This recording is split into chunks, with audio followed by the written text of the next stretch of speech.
I heard that you ran for mayor in California. Over 25 years ago, I made the decision to depart Texas and move to California, which led me to create a nonprofit called Major Kicks for Kids. To this date, we've given away thousands of pairs of sneakers to kids in need. It's like the average American, they read 0.5 books a year. And then I learned that if you read 5 books on one particular subject, you now become the authority. And why is that? Because you're more versed and you well read on a particular subject, so you can speak at a higher proficiency than anyone else. I believe that people don't test long enough. I think every time a lot of people have ideals, they quickly get rid of it because they don't realize that not enough people have seen it for you to feel like it was a failure. A lot of people don't understand how urgent it is. Over the next 3 to 6 years, it's going to be the most millionaires ever created, but only for the ones who acknowledge all these little things that I've talked about. Leave us with something that we can take away with us today and start implementing in our life. Components you should focus on now is Major, welcome to the podcast show, the CEO Mentor Series.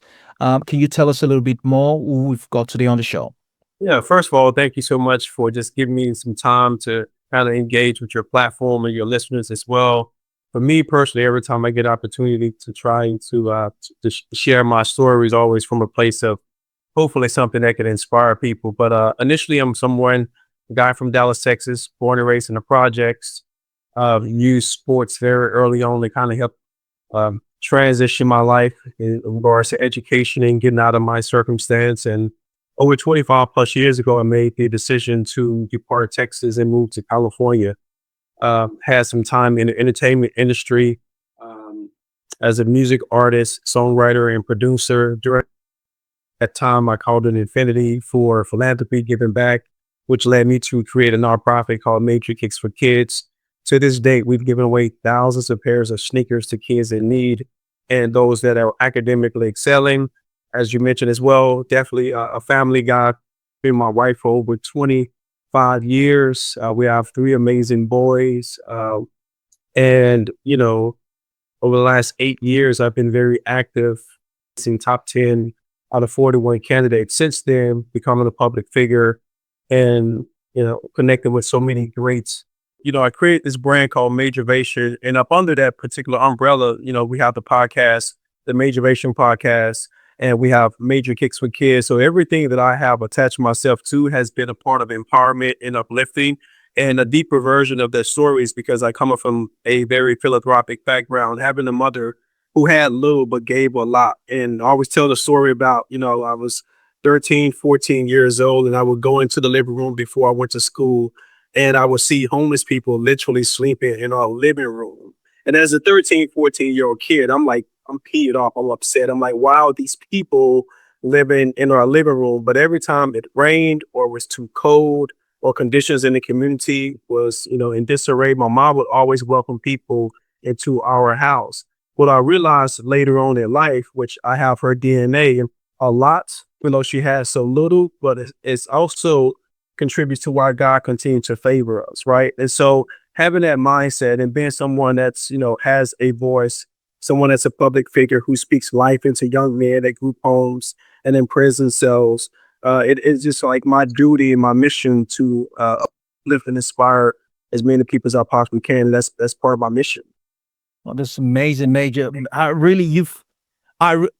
Just picture it this way. The way I feel right now, I feel like a kid in a candy store. I don't know where to start. I don't know where to go. I know I want to talk about so much stuff that you've just said, but listen, hey, I don't think we'll have enough time to be able to cover it all, but I will do my very best to give our viewers as much information as we possibly can.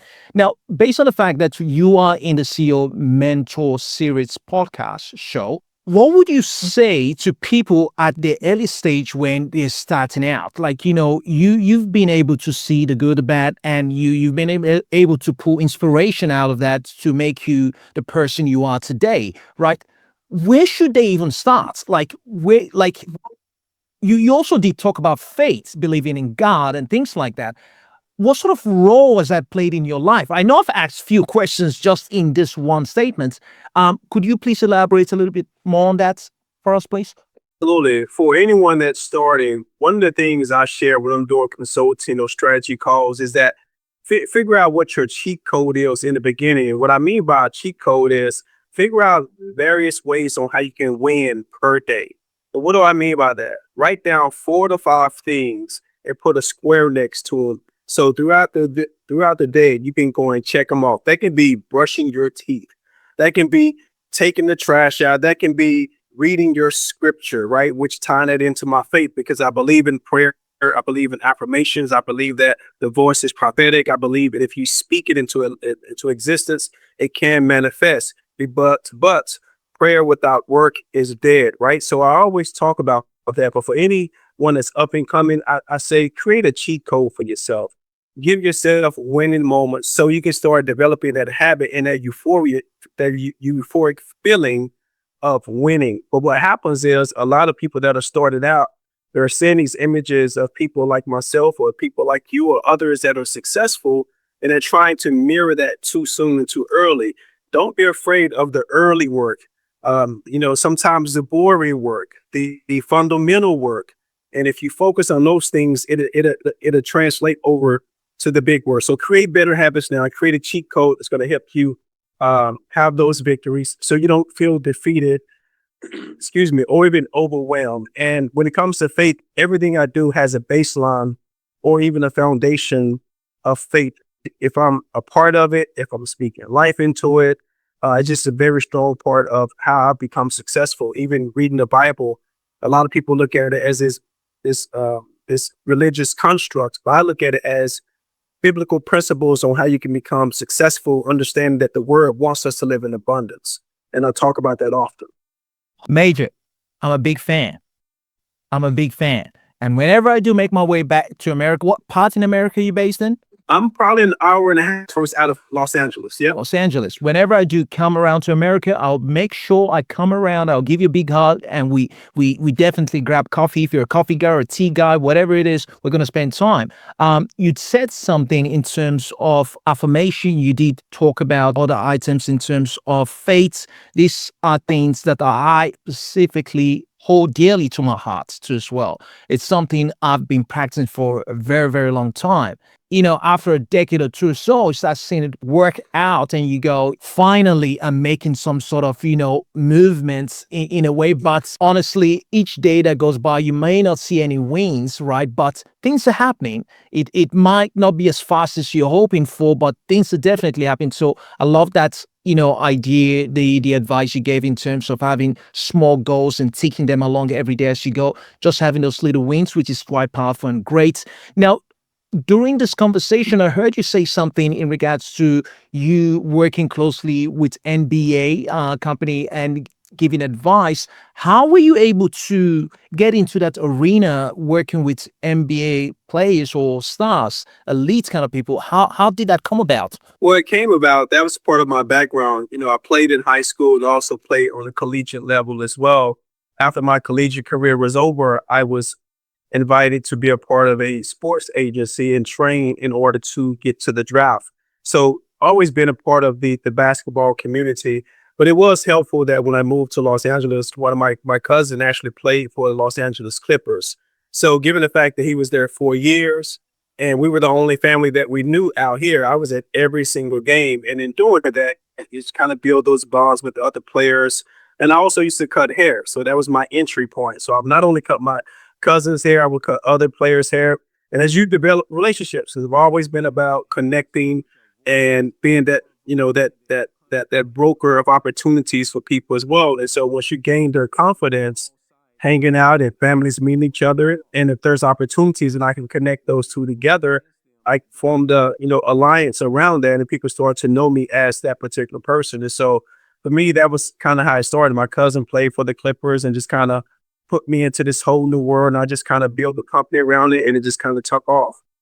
It's quite incredible listening to you talk. You make it sound so easy, so straightforward, but it's not. You're obviously giving us a quite condensed version of a more intense situation. Now, clearly, you've got that entrepreneurial spirit in you, which I would really love to know how that came about as well, because for most people, they would have just stuck to cutting the hair and playing the game with them, with those group of people, and it wouldn't manifest to anything more than just cutting hair. But you were able to go, you know what? There is an opportunity here. There is opportunity for me to be able to take it further. It takes someone with a more superior kind of lens to be able to see those type of opportunity. So, which leads me to my next question, Major, is how did you how did you gain this type of ability to be able to spot opportunities? Did you have mentors that, or were you taught from it? Did you grow up in a home where they were entrepreneurs? I would just love to know. Or is this something that's been engraved in you, or is just natural, gifted in you? I think it was a combination of attributes that contributed to my mindset and my perspective. One of those proponents was that I didn't like where I grew up, right? It was a very bad neighborhood, and for some reason, never felt like I belonged there. But I always tell people the flip side of it. I'm happy I did because it developed a different character within me, gave me a certain amount of strength, and also confidence in myself as well. Because I had to fight every single day and stand up for myself. Because if I didn't do that, then I was going to have a target on my back all the time. When it comes to the entrepreneur spirit, it really started subconsciously, just by default, because my mother had a friend that she was dating by the name of Wolf, and Wolf had this old pickup truck, and he would come to the community and he would have these boxes of liquid incense. And this was a part of one of his hustles or side jobs or something that he employed me and a couple of my buddies and said, "Hey, I give you guys X amount of dollars if you go and sell all these car incense at these local car washes." So we would all jump on the back of his truck. And that was the beginning of my entrepreneur spirit. I mean, my entrepreneurial journey. I would go in and I would sell them. I would know all the flavors. I would know the amounts to use. And the guy Wolf then at that moment said that you have a special gift. So while I was explaining all the features and how it would be beneficial for those people at the car wash, everyone else, all my other buddies, like, "Want a car wash?" They would say, "No." "Okay, cool." They would go to the next one. I was like, "Hey, I have this strawberry car wash. I have this the strawberry scent right here. It matches your red Camaro. Wouldn't it be great if you have a great scent that matches?" So I would go on into this whole selling pitch. No one taught it to me. I just felt like that would be the thing that would separate me from the other guys that were just accepting no, and then go to the next person or wait till another car came. So I became the top salesman, and that was my entrepreneurial journey. And my ambition, to be honest with you, the reason why I was excited about having that opportunity as an entrepreneur is because I wanted to get money to go to the corner store and buy hamburgers and jungle juices. That was my motivation. It wasn't about I was an entrepreneur saving money. Like, no, give me money so I can buy burgers and junk food because my mom couldn't afford it, right? So that was my early entry into that particular space. But as I, became more aware of making money and felt that sense of independence, because I was able to actually help my mom out a couple times, and I liked that feeling.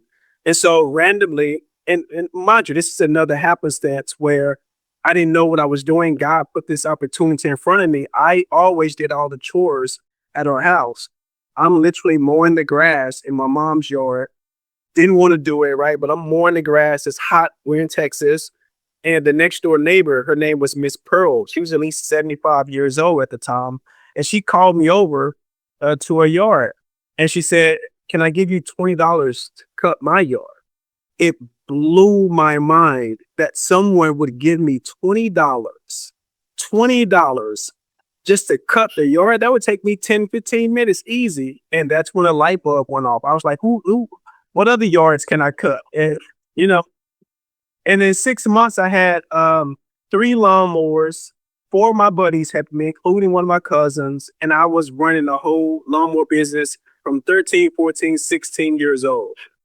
I love it. I love it. I love it, Major. I love it. Like, it's amazing. Like, some people would listen to this and go, "Oh, yeah, but when you look back to this, Major, like, I've never met you before in person, but when you look back to this, you can kind of connect the dots, the process that you had to go through to make you the man you are today." Like it's quite amazing. It's quite amazing. The resilience, the no, the door being closed on your face, and you keep being persistent, keep pushing, seeing opportunities and capitalizing on the opportunity. It's not just seeing opportunities, but taking actions on those opportunities as well, which is quite incredible. And which leads me to my next question. I heard that you ran for mayor in California. Can you tell us a little bit more, like what made this guy that came from the Bronx, from the hood, give him the audacity to think that he can run entire states? I would love to know what gave you that chip on your back, thinking that you could do it. Could you tell us a little bit more about that? Because when I heard that, so when I did it, I was quite inspired myself. So if you don't mind, can you just take us into that journey as well, please?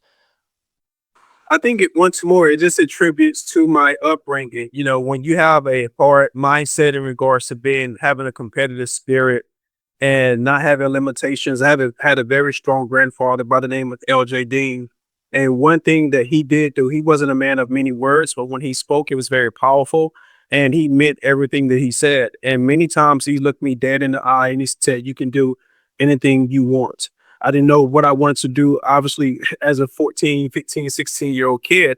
But I remember his voice over and over again. And that's something that always stuck with me.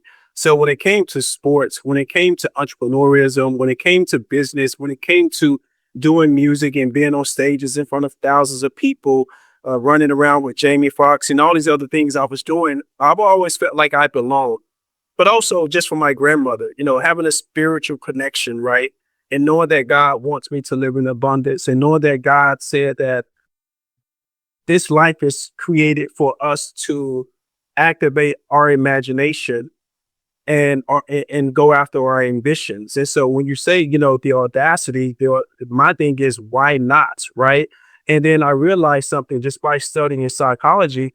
I realized that, and this is kind of, a little off script, but I realized like the average American, they read 0.5 books a year.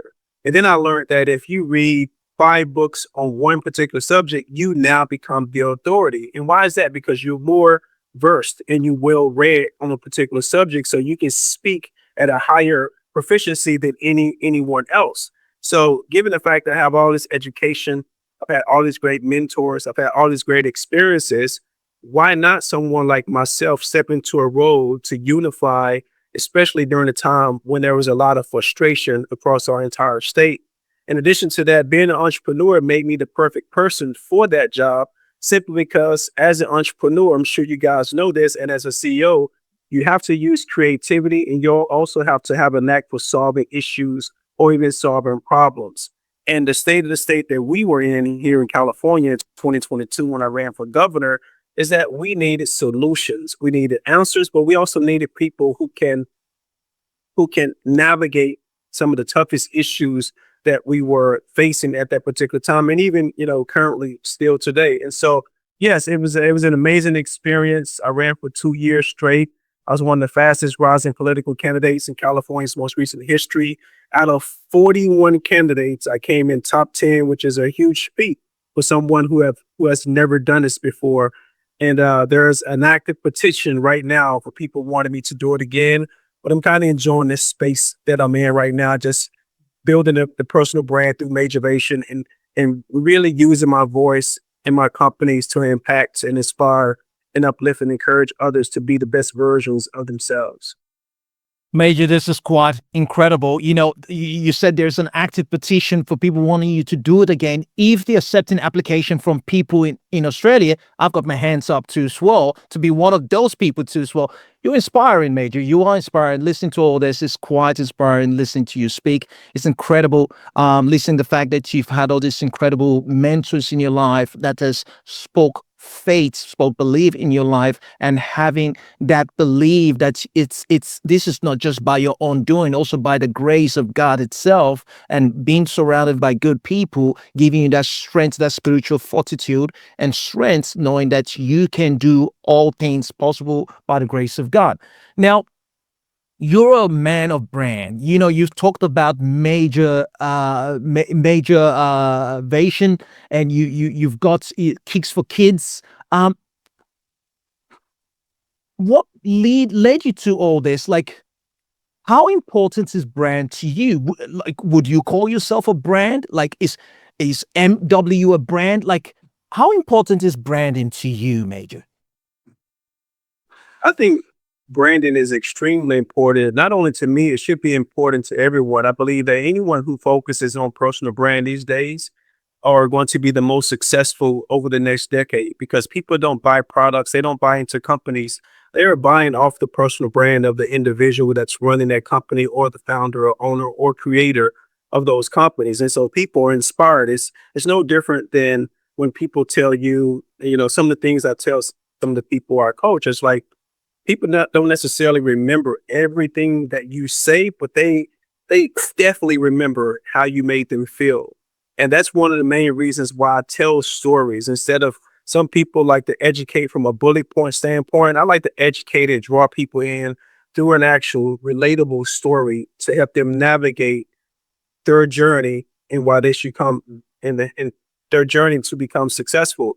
And so personal branding is everything, it's also the more creative you can be. The world is built off branding. The world is built off programs. The world is built off sales and capitalism, right?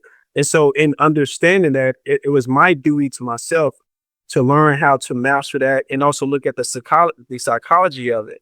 And so, I pride myself on not only branding myself, but helping thousands of others expand their mindset when it comes to the importance of building those brands. So, when you see Majoration, you know what that is about. The Majoration podcast, Major Kicks for Kids, the logo for MW, everything that's under that umbrella, just, that's what it's about. It's all about brand.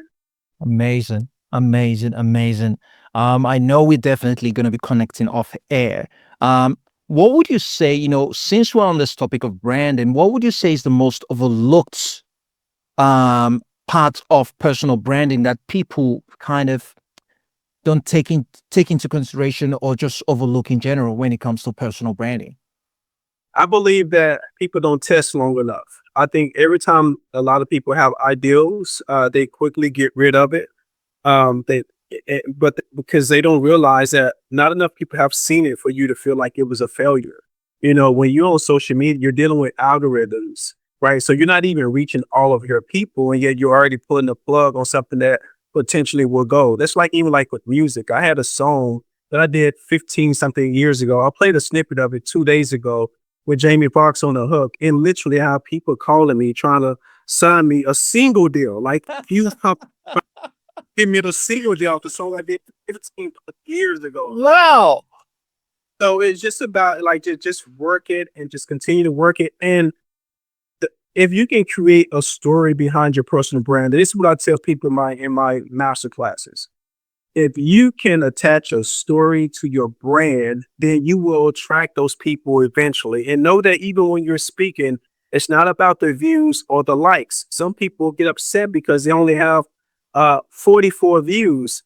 There is this meme that's around that shows if it's 44 people in a room, that's an amazing room to be in. Absolutely. Right. So when you think you're only speaking to 44 people, just think of you being in a room by yourself with 44 people and you deliver that same presentation, and you would be happy that you had those 44 people, right? So that's something that I always share with people for sure. It's amazing. Oh wow, this is quite incredible. I can definitely resonate with you in regards to only 44 people viewing your video, your content. So if you can picture yourself in a room, even if there's only one or two people in that room, because based on what my mentorship program is all about, financial wealth, right?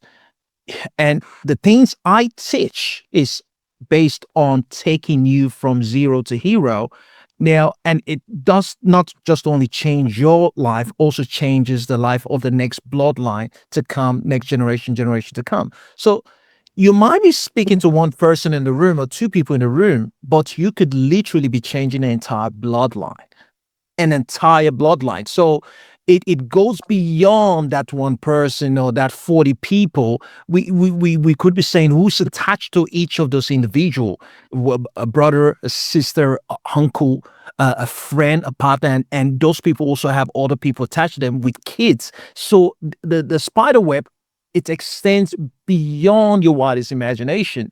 So yeah, I totally agree with what you've said. It really does resonate because I remember when I did my first workshop and there was only like about 3 people showed up to the event, but I still, did a good job. I presented like there was 1,000 people there, and people were wow from that same Well, workshop today. but I want to make sure that I give you context on that. Even when it's one person in the room, 2 people or 3 people, that's still your opportunity to fine tune and sharpen your skill set and how you deliver your message, right? So, you just don't walk out to thousands and thousands of people, right? It took the reason why you're great at speaking in 4 rooms now is because of those times when you pushed through and did it regardless and you took out your pride and your ego. We don't have to match and mirror what these big speakers are doing, right? It's about your journey. It's about your process. It's about how you start your particular journey. And so when you have those moments when it's just a couple people, I think anyone who has started with those small rooms and small people on the Zoom calls for their courses and stuff like that. But those are the moments where you're really sharpening your skills. And that's something that I learned very early on. And that was something that was taught to me by a mentor that saw my potential. And, ever since then, I would just go off. I remember just a quick story when I was doing music and I was rapping, and I remember it was this famous group called New Edition. It's one of my favorite groups of all time. My wife actually knows one of the members' wife, and they grew up together. And so one of the members from New Edition came to one of my first shows in California over, 18, 19, 20 years ago. And it's in Inglewood, California. It's packed house. It's my first performance. And I get on stage and I literally forget every lyric of my song, right? And it was just a nightmare. It was a disaster. I was embarrassed. And somehow, some way I got through it, right?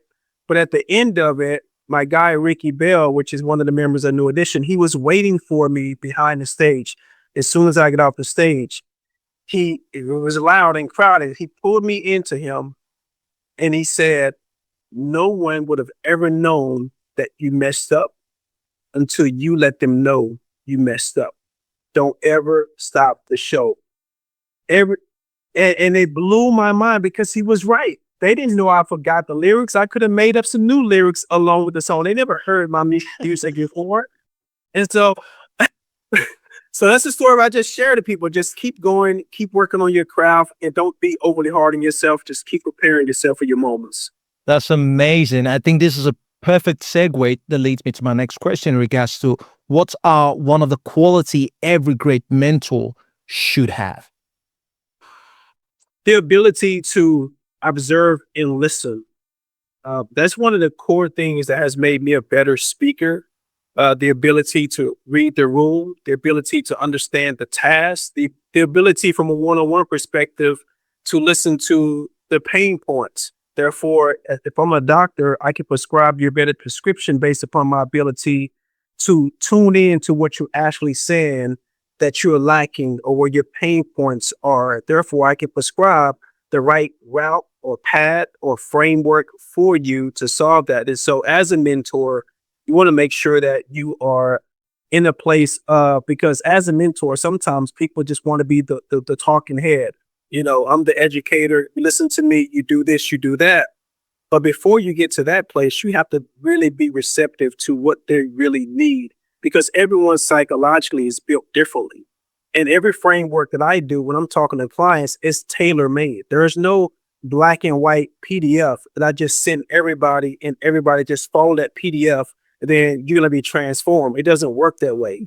Even when I do strategy calls, people pay for strategy calls, but they don't understand there's still a qualifying for them to get on the strategy call. You can pay for the strategy call, but based upon how you answer this assessment that we send you before the call is going to determine if I take you because I'm gonna know if you're serious or not, right? And so those are all things that have in place. And I think other mentors should to make sure that people are accountable. But the best attribute is to be a good listener and observer. It's going to give you an opportunity to give the best responses and adhere to the things that they need. Listeners, for those of you that are tuned in, for those of you that had the privilege to watch this, I hope you are taking notes down. Major Williams can never track you down and bill you. This is a free mentorship series for you coming from the man himself, MW. Now, Major, I've got another question for you. Who's been a key mentor in your journey, and what did they do? What did they teach you? Not really what did they do, but what did they teach you during your journey? So I've had a few mentors on different levels. I've had spiritual mentors. I've had entrepreneur mentors. I've had mentors that worked jobs for 40 years in the banking industry. Um, but some of the most influential mentors I've had, I've never met before. But I did have an opportunity to meet one of them, which is Patrick Bet-David. Patrick Bet-David is someone that's an immigrant, came from nothing and built up an empire. But it's about the principles and disciplines that he has put in place that has allowed not only himself to grow and provide for his family, he has put systems in place that has allowed other individuals and their families to grow as well. And so just being able to connect with him, go onto his podcast, also have lunch with him and have access to him whenever I want to via phone or text as well. And also just be able to watch his journey and the moves that he's made from afar has been very beneficial to what I do as well. So I've had a lot of different instant mentors and also real life mentors. One of the ones I always talk about is Roger Howard. Roger Howard, he worked for the Dallas Housing Authority for many years back in Dallas. He's the main person that's responsible, I would say, him and Philip T, for cherry picking me out of the projects off the basketball court and asking my mom permission to take me to Denver, Colorado to play in a basketball tournament. And I always talk about this, this tournament that changed my life. It was in Denver, Colorado. It was called FCA, which I didn't know what that was at the time, but it was Fellowship of Christian Athletes. That particular place changed my entire life. I went 2 years in a row. I remember a story of me and my buddies going. We get there, we drive up this mountain. We're getting off the bus, and in our minds, we're thinking we're about to whoop everybody on the court. We was about to like own the whole court. But as soon as we get off, we see that the counselors are separating people. I was like, oh, I don't know why they're doing that. We're together. Like me and my boys are together. So it's our time to exit the bus. And the counselor sure did. She started to split us up. And I was like, no.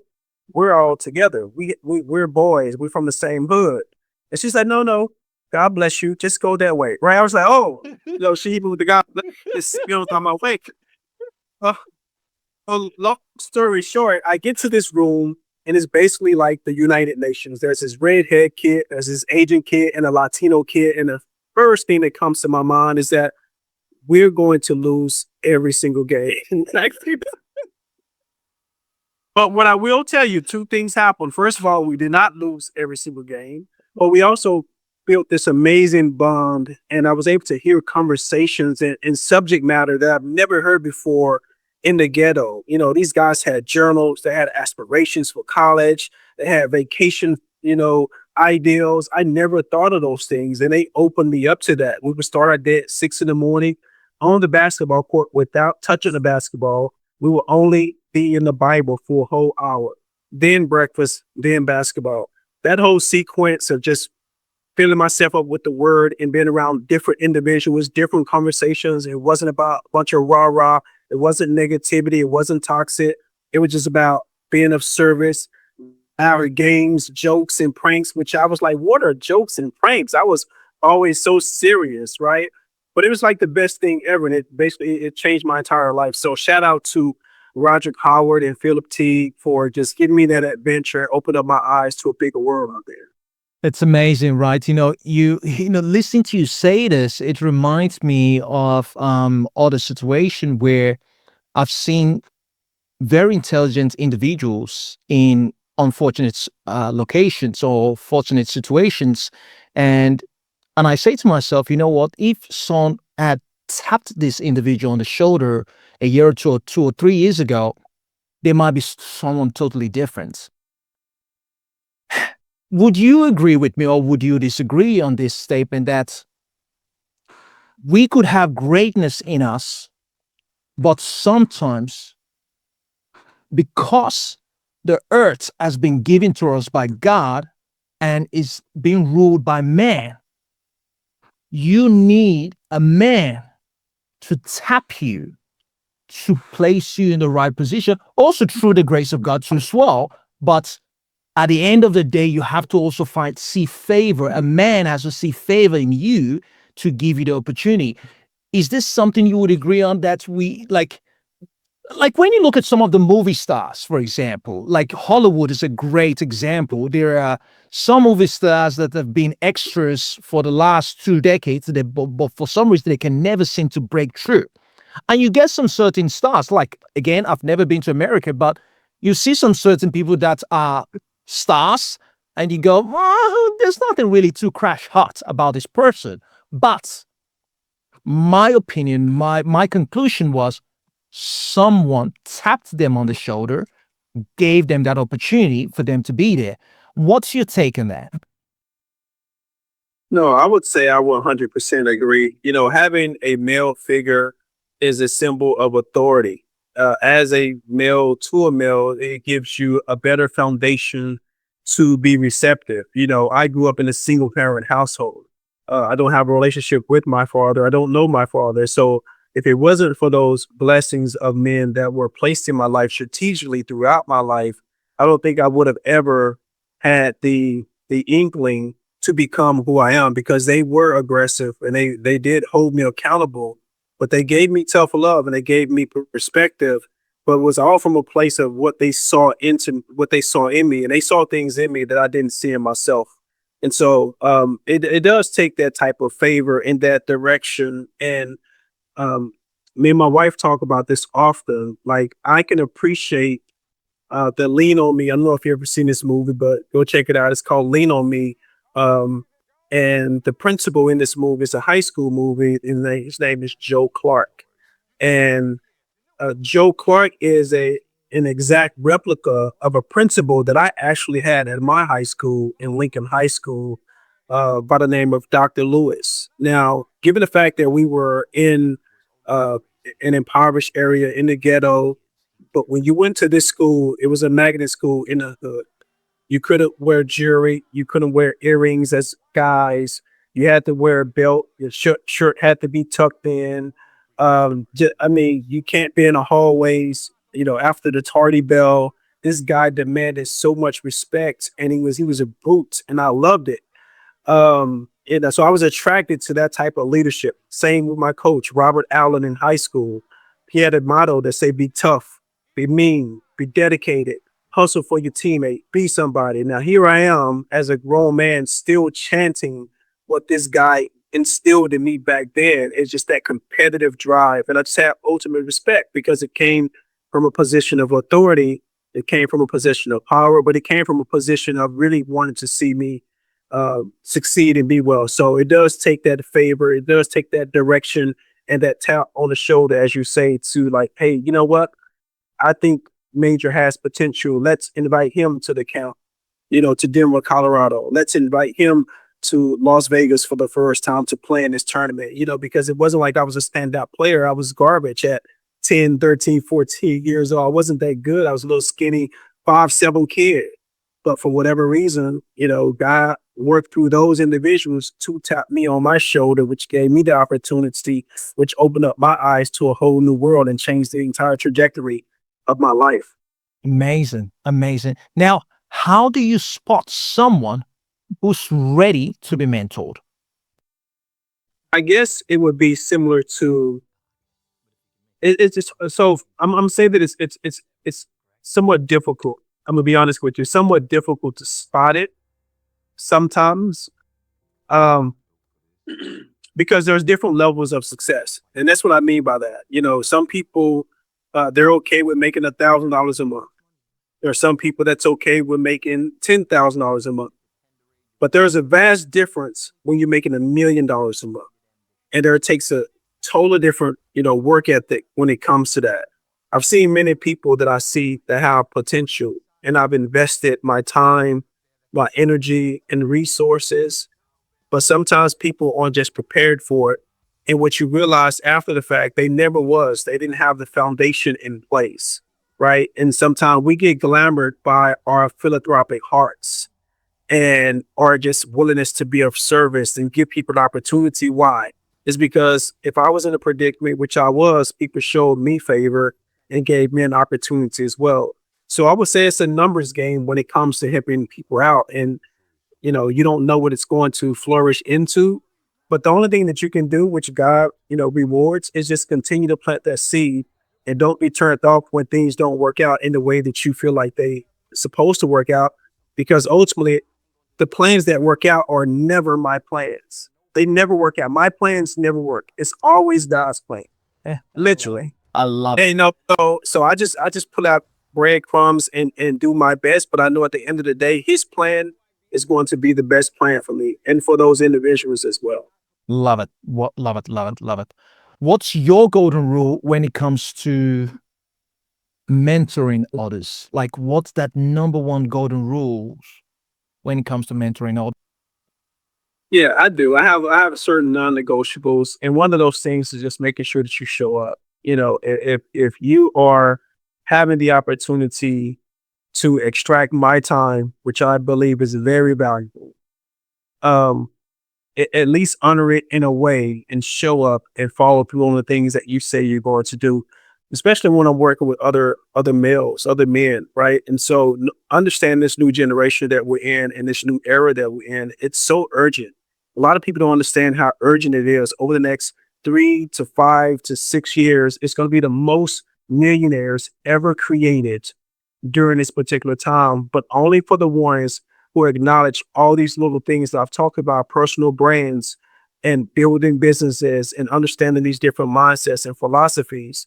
And so my goal is to make sure that they understand that. And if they're up to that task, I would bring them on and work with them. But I think the biggest one is just showing up and just showing up ready, showing up prepared, and just be willing to fail fast. I like people who are not afraid to fail fast. It's okay. We can learn, and so there's not a loss. There's only a learning opportunity from it. So I'm all for failing fast and trying new things and changing directions and adapting, and everything else will work itself out. I love it. I love it. Guys, you heard it from Major Williams. The only thing that's going to tick him off would be you not showing up. So you just show up. Show up, guys. Just show up. It's not that hard. Just show up. You did mention you've got 3 amazing kids. If you don't mind me asking, how old are your kids? So I have one. He's turning 15 in August. So 14, 9, and 6. And typically when people were like, what are their names? I just say this chaos, chaos, and chaos. I love it. I love it. I love it. It's WWF every single day. It's it's so much fun, and just to having the opportunity to educate them and work with them in a way like I've never experienced myself. So it's just such a great thing. They're great kids, and my wife is amazing, and we have a great system in place. They have a very spiritual, faith-based foundation, and they're so inquisitive and they ask questions. And we're the type of family where we do everything together. They are part of my production team. They have their own YouTube channels. They're very studious. They have a very strong mindset. They read books that, we all read. Actually, our son just brought this to him today and told me he just finished this book. I don't know if you can see this book. John C. Maxwell. Yes, yes, yes, yes, yes. That's a good book. How successful people think. My 9-year-old just finished this book this week. Oh, wow. That's So quite I amazing. definitely enjoy it. And you're 9 years old, right? Yeah. I'm going to be having a word with my kids. That's for sure. Amazing. Now they're in trouble. Probably they're going to listen to this, but Daddy's going to have a word with us.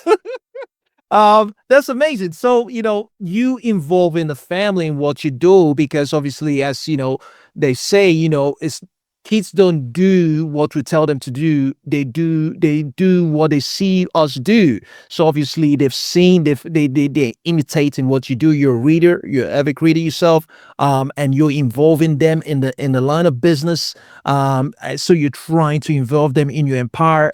empire building as you go along to as well, which basically kind of leads me to my next question to as well. You did mention that, you're a man of faith, and you did mention that you've got the major kicks for kids, which has got to do with sneakers, and you guys have given away hundreds of sneakers.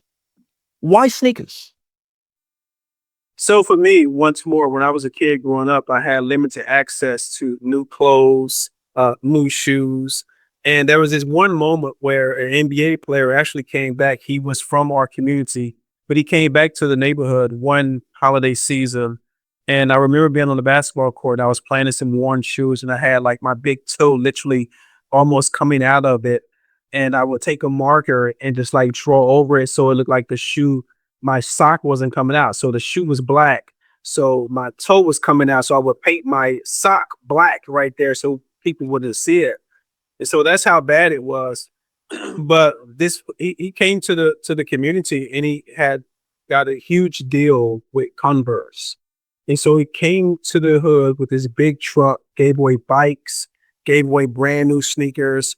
And one thing I remember is that that feeling I had when I had a new pair of sneakers. It's just like with any other kid. When you get a fresh haircut or a fresh pair of kicks, you just feel really good about yourself. You feel like you can do anything. And as an adult, working with youth in group home facilities very early on when I moved to Los Angeles, I was like, why don't I recreate that feeling? Right. I've always been a lover of shoes and sneakers, but I also remember the how therapeutic it was for my psychology during that moment. And so I've said, let me package that up into something. And I started doing it randomly, and I will post it on Instagram. And so this is around 2010, 2012, 2011, right when Instagram first came out. And a buddy of mine by the name of Daryl Borkin, he used to play for the Pittsburgh Steelers. He's also one of the best friends of Jerome Bettis, NFL Hall of Famer. He reached out to me. He was like, man, you should do a nonprofit. Do you have a nonprofit? I was like, no. He said, you should start a nonprofit. And I end up starting a nonprofit, and Major Kicks for Kids. It's a 501(c)(3). We give away thousands of pairs of sneakers every single year to low income and academically excelling youth. But it just started from just trying to, you know, repackage that feeling over and over again. And I'm telling you, every time we do it, it's just such a magical moment to go to these houses or go to these events and these group homes and unexpectedly give these kids these very nice sneakers. And we also do haircuts as well when we do events. And, I just feel like I'm reliving a magical moment of my own as well. So selfishly, I enjoy it just as much as they do as well. Oh, that's quite moving listening to what you've just said. It's quite incredible. And I feel like I need to share something with you too as well. It's quite amazing when you said this, trying to relieve that feel good feeling that you felt growing up as a kid, and reliving that in the new kids' lives too as well. I remember growing up as a kid. I grew up in a home of seven kids. One passed away when we were little, but my father looked after the first child of his brothers and sisters. So in our home, there were like 10 kids. Now, I was born in Nigeria, right? Born in Nigeria, we migrated to Australia when I was 7 years old. But back then in Nigeria, we had this process where we never really celebrated each other's birthdays, because if mom and dad were to celebrate birthdays, we'll be doing birthday every month. And we just couldn't afford it because there were 10 kids, right? So the only major event we kind of celebrated in our home was Christmas. Now, during Christmas, when Christmas comes, we knew kind of what we were getting in a way, because we had a system, we had a process that seems to work, and we had the old hand-me-down process. I was the youngest kid, once my elder brother grows up over, he's outgrown his shirt, he passed it down to the other, and the other passed it down. And we had this rule, so, when you were talking about sneakers, I remember we had this rule in our home where whenever you have school shoes, the school shoe must last a year. Must. It doesn't matter if it's falling apart. You got to stitch it together and you got to wear it a year. You're not getting another one to 12 months later. So you got to look after it. So growing up, we were so good at, even wrapping our books. You've got your notebook, you would put a newspaper over it, wrap it, put sticky tape so it doesn't get worn off. We got so good with that. And how we got presents during Christmas was we, if last year I got shirts, I know the next year I'm going to be getting pants. That's just the way it works, right? So they alternated it, like, then that way, when you get pants this year, your older brother would be passing down the shirts that he had last year to you too as well. And mom also had a sewing machine ready to stitch up whatever stuff that needs to be stitched up. So it's now that I've got kids and I see them, being able to have access to clothes, even just those basic stuff to life, now that they take for granted, it still gives me goosebumps to today, even just me talking about it, going, wow, this is something I never really had access to. So I can understand that feeling you're talking about in terms of trying to relieve that feel good moment as a child. Even when we got only one pair of outfits, pants, it felt so good because that was the only present we're getting the entire year. Right. So it felt so good. So yeah, no, I love it. I love it. I love it. Now, this leads me to my next question. You did mention that, you give out sneakers and so on. How has giving back to your community changed the way you do business, Major Williams? You know what? The business model of giving back for me has expanded because I've been able to have so many great collaborations and partnerships with other organizations, which has allowed us to, like, most recently, we gave shoes to a kid that was in need all the way in Yonkers, New York. And it only happens because we are attached to other networks and other partners. They kind of keep us in a loop as well. And so it's definitely expanded my creativity on how to fundraise and how to partner with other organizations. Just for that give alone, we partnered with Nike. And it was a unique situation because it took us a little bit longer because the kid was only 16 years old, but he actually wore size 16 also. So it was hard for us to, like, go in a Foot Locker or Champs or wherever locally at a mall and buy him sneakers. So we had to go through the executives actually at Nike to get those shoes. And they did such an amazing job. They're great partners of ours. They wrote a handwritten letter to him and everything. It was documented, so we have photos of it. And just that type of feeling, it came straight from Oregon, from the Nike headquarters for a kid that's growing up in a ghetto, getting a box of 3-4 pairs of brand new sneakers with a custom letter from the top executive at Nike. Like, come on, that's like, you can't beat that, right? And so having a business mind and forming those alliances and those partnerships has been very instrumental into everything that we're doing at Major Kicks for Kids. That's amazing. Major Williams, I wish we can continue this conversation because I've just got so much questions to ask you. But this leads us to our next questions. This thing we do, which is called the top 5 quick round questions that we ask. And you can keep this as short. It could be a one single answer to the question or one statement to it, keeping it short and brief. So question 1, what keeps you grounded every morning? Morning prayer. Morning prayer. I love that. I love that.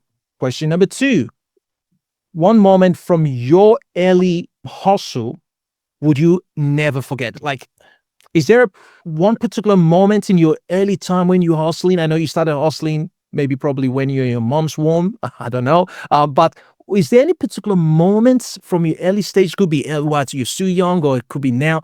You can never seem to forget. I know you talked about selling the air freshener. I love that one, the air freshener in the cars. You talked about the flavors. I love that. But is there one particular moment that you would never ever forget?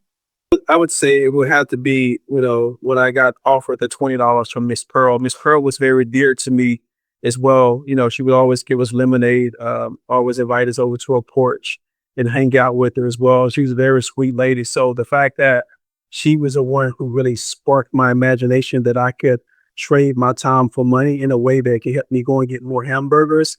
I think that's one of the most memorable moments for me for sure. Amazing. My third question, what's one marketing principle that never fails, in your opinion? Be clear and concise. Be clear and concise. Love it. Which deal or partnership are you most proud of? I would say the creation of my company, Marietta TV. And the reason why I say that, it's a local weekly news segment that I do locally in my town. And that's after my election, I had aspirations to become a news anchor. And I've been on the news over 200 times, but I couldn't get a gig. And so instead of feeling, upset or bitter about it, I went and created my own news media outlet to the point where now people, after only 10 segments, are trying to invest and buy us out. Wow, look at that. That's powerful. Now, my very last question is, if your life work could be summarized up in one word, what would that be? Majorvated. Major what? Majorvated. Majorvated. I heard it. I wanted to say it again. I wanted to see if I can stretch it like 3 times. Say what? Say what? Say what? Majorvated. I love those words. Like, how you've created this ecosystem around your name. It's quite powerful, I would say. It's really quite powerful. You've built an entire ecosystem around your name, which is your legacy, which is an empire which would hopefully carry on for the next hundreds of years to come. Now, Major, Even all the people in my groups, just to let you know, like I have like private groups and people who subscribe to my page. They're called Majorvators. wow, So join the Majorvators. Everybody's like, oh, let's, so yeah, it's a whole thing. it's amazing. That is amazing. Major, before we let you go, I just want to give the floor to you. I want you to leave us with something powerful, something motivational, something we can remember you by, of some sort of wisdom, advice that you would give to myself, to the viewers, that we can take away with us today and start implementing in our lives. The floor is yours. Absolutely. It's especially in this era that we're living in right now. We were talking about business and we're talking about social media and we're talking about entrepreneurship. One of the most important parts, one of the most important components you should focus on now is your personal brand. Remember, people are not buying products, they're not really buying into businesses, they're buying into personal brands. So really focus on building those personal brands. And one of the best ways to build those personal brands is learning how to master the art of storytelling. Once you learn how to tell your story about what it is you do, what it is you offer, what your service is, then you will start to see that many more people will be aligned to whatever it is that you're offering to them. But just know that you have to start from somewhere. Don't start out being at the top. You got to start out wherever you are. You have to embrace it, and you still have to walk and talk and think like a CEO before you actually become an actual CEO. You have to really lock into vision. You have to have an imagination. One thing I always tell people in my masterminds is that when we were kids, the reason why we had so much fun as kids, because we can imagine ourselves being Spider-Man. We can imagine ourselves being Superman, flying around. It's because of the imagination. We had so much joy. But a lot of times when we get older, people, they go inward because they feel like people are going to talk about them or criticize them, or that's silly. Well, I'm here to tell you that it's not silly to tap into that spirit of life. That imagination is what's going to allow you to have that vision or that concept or that ideal that gives you that very breakthrough that you're probably praying for every single night, but you're blocking it because of your mindset. Woo! That's powerful, Major. That is powerful. Folks, you heard it here at the CEO Mentor Series. Major Williams, thank you so much for taking our time to be here on our show. We are so inspired. We're so blessed. We're so privileged to have you on the show. Major, I know this is not going to be the last time I will be speaking to you. Hopefully, by the grace of God, I'll get the opportunity to, see you in person and be able to further this conversation. Major, thank you very much once again for your time. We really do appreciate you. We honor all the great work you're doing, and we know you've been places, you're going to even deeper, further places. We wish you all the very best, and I look forward to our next conversation. Thank you, Major, once again, and you look after yourself. Bye for now. Thank you. I appreciate it.